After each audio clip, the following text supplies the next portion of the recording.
What's going on, guys? This is Cirque Sketch Project, episode 14. It's been a while, guys. Apologies for the long wait. Long story short, I got busy. And so again, first and foremost, I would like to thank all new subscribers. Special thanks and shout out to everyone for all the views, all the likes, and all the comments on the last video. You guys kept me inspired and kept me going, and I truly appreciate it.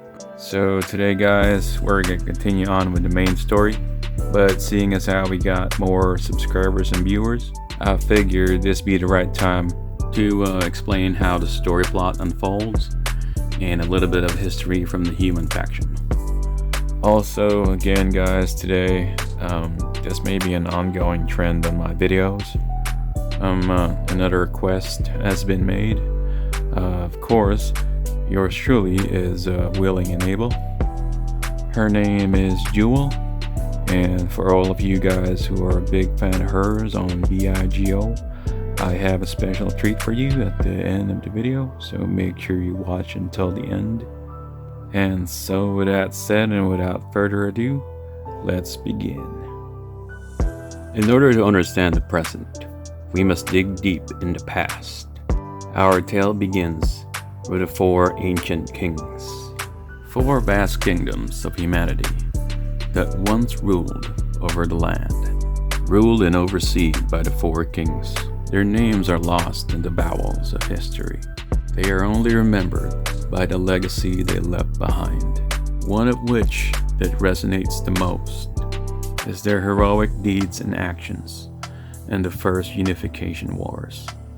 Time and again, kingdoms of men are in a constant struggle to usurp and dominate one another. It wasn't until the four were crowned as kings of their respective nations that the warring has stopped between the four kingdoms. United as one, the four ancient kings created the first human faction and expanded through militant divisions. Each king has four chosen warriors. They are warriors with exceptional genes and highly skilled in combat. The first division from the Kingdom of the North, also known as the Headhunter Division. These warriors are specialized in pursuing and capturing their targets, dead or alive. Each member is highly trained in the art of war, wearing thick armor and heavy weaponry, laced and infused with anti-mystic magics, in order to withstand any form of magic cast upon these valiant knights, enforcing their strength and defense tenfold. Their valor and loyalty only magnified by the oaths they have taken. In peace, vigilance; in war, victory; in death, sacrifice. For the unified kingdom of men, they stand as a bastion of hope. Now moving on to the second division, from the Kingdom of the East, also known as the Covert and Espionage Division. They are the masters of stealth and cunning. Their main purpose is to hide in the shadows, to gather intel on the enemy. They would go deep behind enemy lines, unnoticed, uncovering valuable information to neutralize the enemy from within. They are also responsible for gathering monster and mystic body parts to be brought back inside the human research facility so that they can harness the very essence of their DNA and use it against them as a form of a biological weapon. Every member of this division had a splicing of DNA from dead mystics and monsters. They are the perfect hybrid soldiers designed to fight the enemy and use their own strength against them. Now moving on to third division, from the Kingdom of the West, also known as the Guerrilla Warfare Division. When it comes to all manner of firearms, the Kingdom of the West has the most talent and expertise, combining this with their great knowledge of guerrilla warfare tactics, making them the most formidable opponent in the battlefield. Men and women of this division are top-class riflemen, snipers, dead-eye sharpshooters, heavy artillery, and explosives expert. And so after the Unification War, their weapons were reinvented and reissued by renowned scientists that invented the first anti-mystic weapons and immediately was mass-produced and delivered to the West Kingdom, strengthening their ranks, making them the new sheriffs of the wild and woolly West in service of the unified kingdom.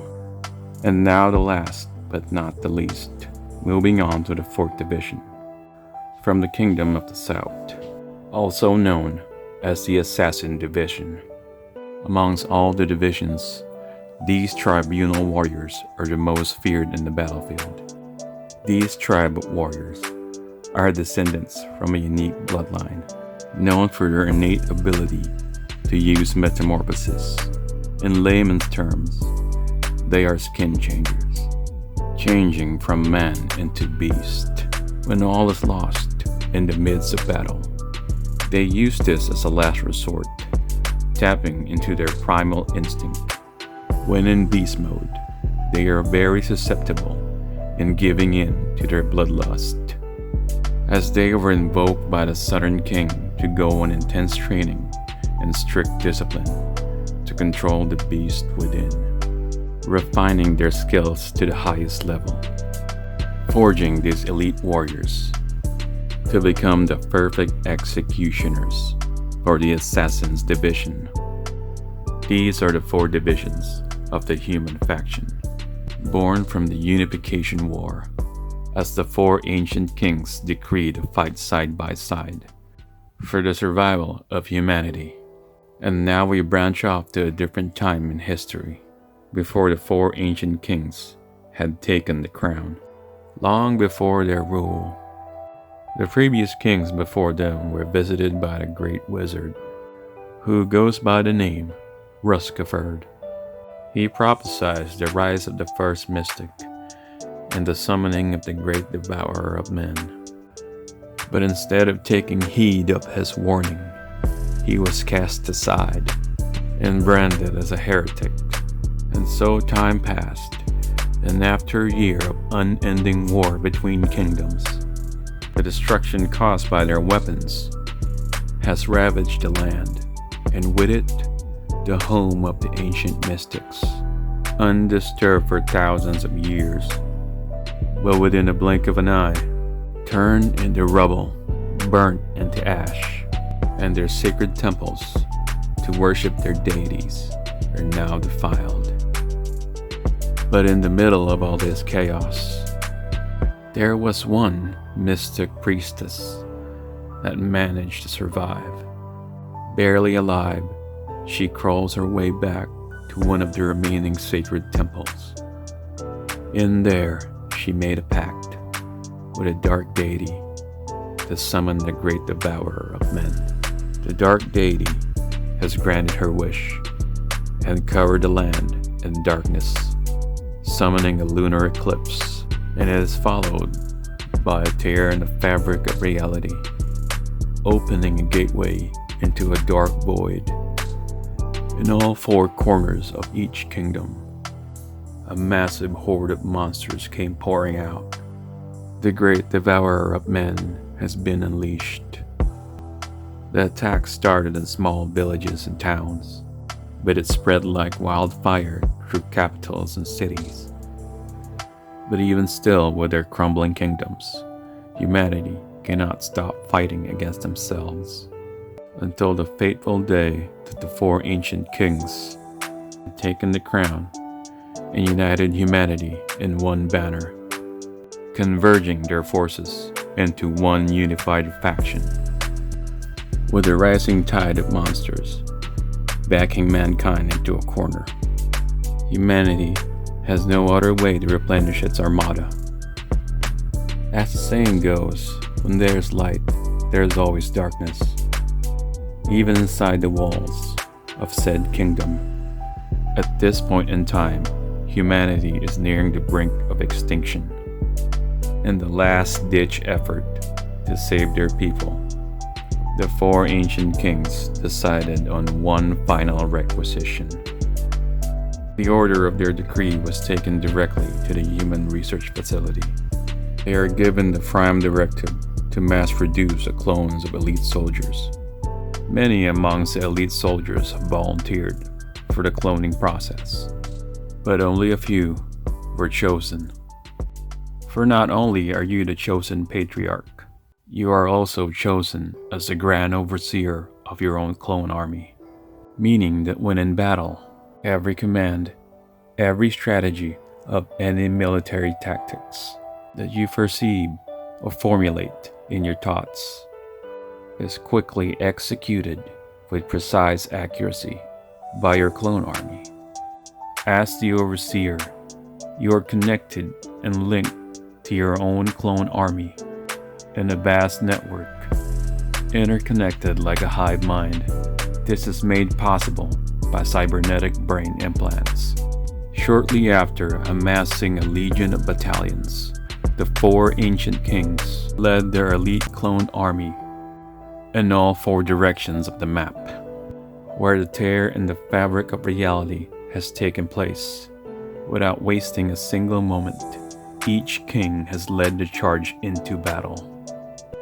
But unlike any other war humanity has fought before, on this day, they stand side by side, united as one through honor and valor. And so ends our tale of the 4 ancient kings, the factions, and the unification war that ended and started it all. That's it for the storytelling today, guys. Thanks again for watching. I hope you guys liked it as much as I enjoyed making these videos. This took a long time for me to make because it took a lot of creative thinking, I guess. The last 2 sketches that popped out actually wasn't in the plan. It's just the way the storytelling goes sometimes. Sometimes it gets derailed, I guess. Anyway guys, here's a treat I promised in the beginning of the video. I'm sure some of you guys will recognize her. Her name is Jewel. She's another one of your idols from BIGO. And again, she's another one of my promoters for my channel. Thank you, Jewel. Thanks for all the support, and I hope you like your portrait. And as always, guys, if you haven't already, feel free to click on the subscribe button. And if you like the video, feel free to leave a like. And if you want to see the latest uploads, click on that bell button. It really helps out the channel a lot, and I truly appreciate it. And that's it for this video. I'll see you on the next one. Later, guys.